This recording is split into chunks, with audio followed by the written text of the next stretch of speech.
If you struggle to stay focused, get in here. I will give you tips and tools that will help you. Over the last couple of days, I've been talking about attention, focus, and all of that good stuff. So let me get to the tips. First, identify your distraction. Your inability to focus simply means you move from one thing to the other. So identify your distractions. What does that look like? Is it social media? Is it movies? What are your distractions? Number 2, cut out, put away, or reduce your distractions.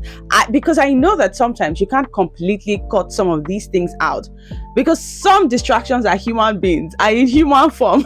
It's funny, but it's not funny. But if you identify a person as your distraction, you need to find your way around it, or just minimize when they come around you. But let's stay on course. Number 3 is to start with short periods. You don't want to give yourself a task of reading for an hour when on a normal day you struggle with 15 minutes. Are realistic. Just do things you can actually meet, then increase them as you go. Number 4 is to work with a timer or an alarm.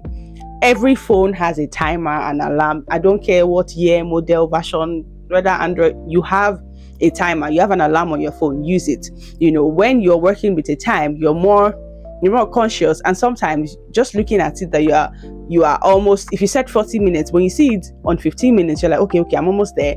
And the tendency that you continue is high, which kind of leads me to the apps and the tools, because number 1 is still your timer and your clock. It's a free app. It comes with your phone. Use it. Set a timer. Like I said in one of my videos, that if you ask my Siri, one of the things I ask her to do the most, is it or her now, to do the most, is set a timer. Set a timer for this, for that. The second tool is an app freezer, or let's call this one an app, because if you use Android, you can use an app freezer. If you use an iPhone, just use the screen limit on your phone or in your settings, right? You can set how many minutes or hours you want to use on each app per day. I do it a lot because sometimes I'm not proud of how much time I spent on my phone in a day, right? So you can block it. You will get a notification when you have, I think, 5 minutes left, and so you can decide what to do with that 5 minutes before it logs you out. And of course, if you have an emergency, you can always open it again. They say a little bit of discipline needed. Yeah. The third tool, which does what like an app freezer would do, is the Forest app. This app has been around for a long time. People have used it, I think, right from uni. I had friends that were using it. And the good thing about this is you see your tree growing, yeah. And I don't know how true it thinks, but I think when you hit your goal over a period of time, you're actually contributing to growing a real tree, which I think is very noble.